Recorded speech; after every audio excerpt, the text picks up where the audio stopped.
when there are so many we shall have to mourn, when grief has been made so public and exposed to the critique of a whole epoch, the frailty of our conscience and anguish. Of whom shall we speak? For every day they die among us, those who were doing us some good. They knew it was never enough, but hoped to improve a little by living. Such was this doctor. Still at 80, he wished to think of our life, from whose unruliness how many plausible young futures, with threats and flattery, ask obedience.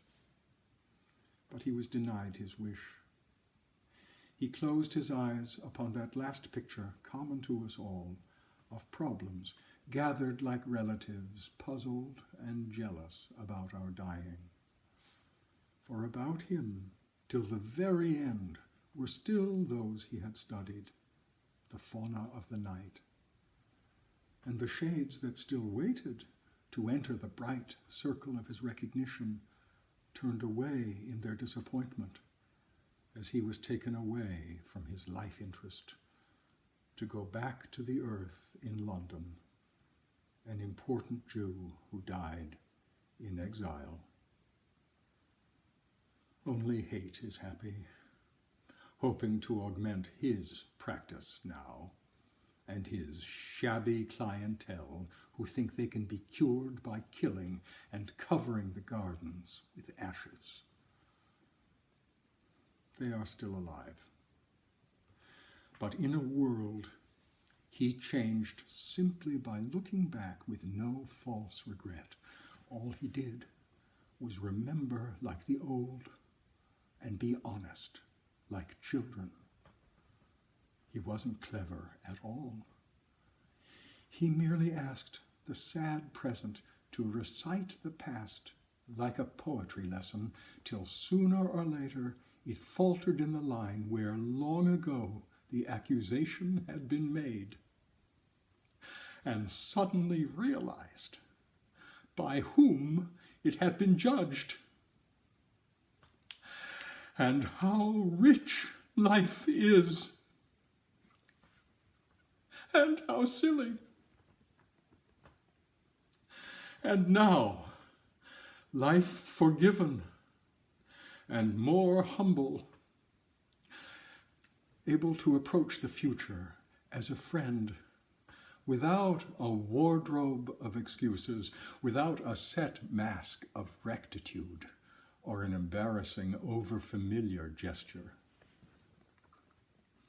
No wonder the ancient cultures of conceit, in his technique of unsettlement, foresaw the fall of princes, the collapse of their lucrative patterns of frustration. If he succeeded, why, the generalized life would be impossible. The monolith of state be broken and prevented the collaboration of avengers. Of course they call upon God. But he went his way, down among the lost people like Dante, down into the stinking fosse where the injured lead the ugly life of the rejected. And he showed us what sin is, not as we had thought, deeds that must be punished, but our lack of faith, our dishonest mood of denial, the concupiscence of the oppressor.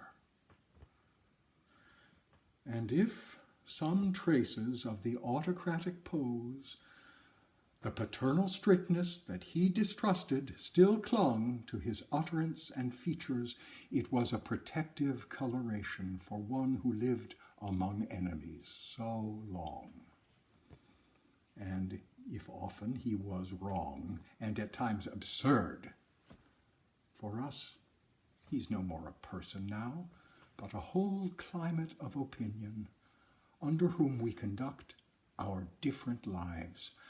Like weather, he can either hinder or help. The proud can still be proud, but find it a little harder. Tyrants try to make do with him, but do not like him much.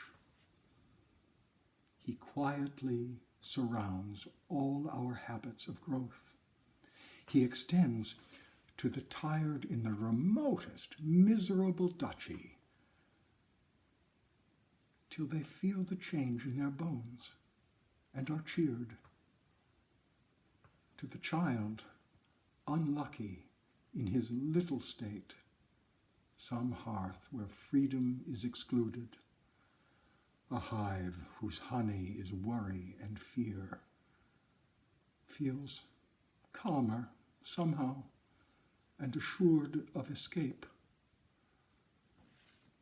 while in the grass of our neglect, how many long-forgotten objects revealed by his undiscouraged shining are returned to us and made precious again.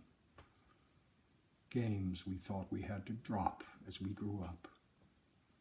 Little noises we dared not laugh at, faces we made when we thought no one was looking. But he wishes us more than this.